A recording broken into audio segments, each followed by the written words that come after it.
আসসালামু আলাইকুম, শুভ দুপুর। আজকে যে দুপুরের রান্না, লাউ দিয়ে মাছ রান্না করব, রুই মাছ, আর হচ্ছে লাল শাক ভাজি। এজন্য পেঁয়াজ হচ্ছে লাল করে ভেজে নিলাম, কাঁচামরিচ আর পেঁয়াজ।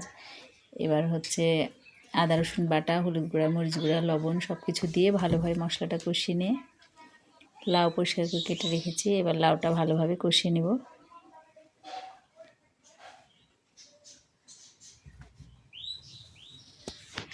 লাউটা ভালোভাবে কষানো হয়ে গেলে, লাউটা খুব বেশি জালি, মানে কচি লাউয়ে পানি কম বের হয়, এই জন্য পানি অ্যাড করতে হবে।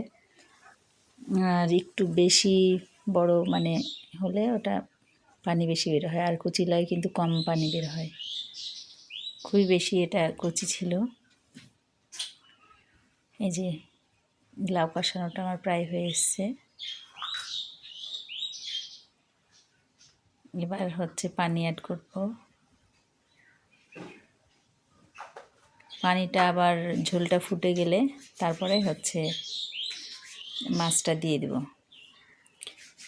পরিমাণ মতো পানিটা দিয়ে দিতে হবে। আর এই যে লাল শাক ভাজি করেছি, আর এই যে এখন ঝোলটা ফুটে গেছে, মাছটা দিয়ে দিলাম।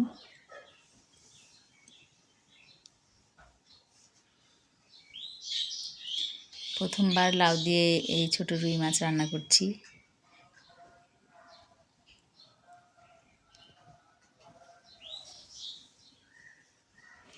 এবার ঢাকা দিয়ে দিতে হবে, লাউটা ভালোভাবে যেন সিদ্ধ হয়ে যায়।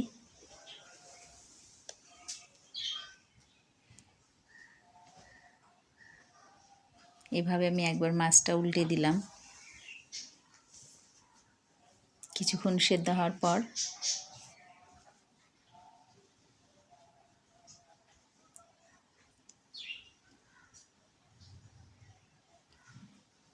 এবার ধনেপাতা কুচি দিয়ে দিব।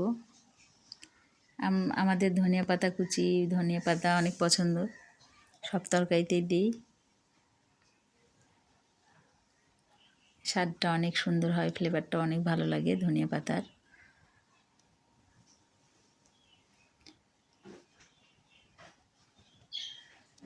শীতের সবজিতে ধনিয়া পাতা আরও তো টেস্ট হয়, সবজির স্বাদটাই বাড়িয়ে দেয়।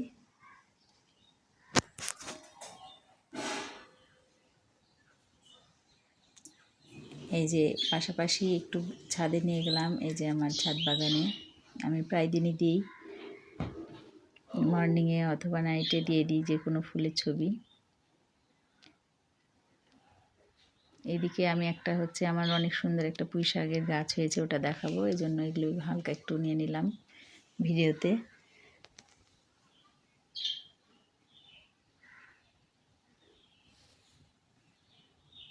এই দেখেন পুঁইয়ের গাছটা মাশাআল্লাহ অনেক সুন্দর হয়েছে, ভাবলাম আপনাদের সাথে শেয়ার করি। বিশাল বড় বড় পাতা হয়েছে পুঁই শাকের, দেখে বোঝা যাচ্ছে কিনা জানি না, অনেক সুন্দর পুঁই শাকটা হয়েছে। আজকে হচ্ছে পুঁই শাকের একটা মাচাও করে দিলাম। এই যে পুঁই শাকটা এত বড় হয়ে গেছে, অনেক মোটা কিন্তু পুঁই শাকটা, ভিডিওতে বোঝা যাচ্ছে কিনা জানি না। আর এই যে আমার ফাইনাল রান্না শেষ, লাউ দিয়ে মাছ রান্না।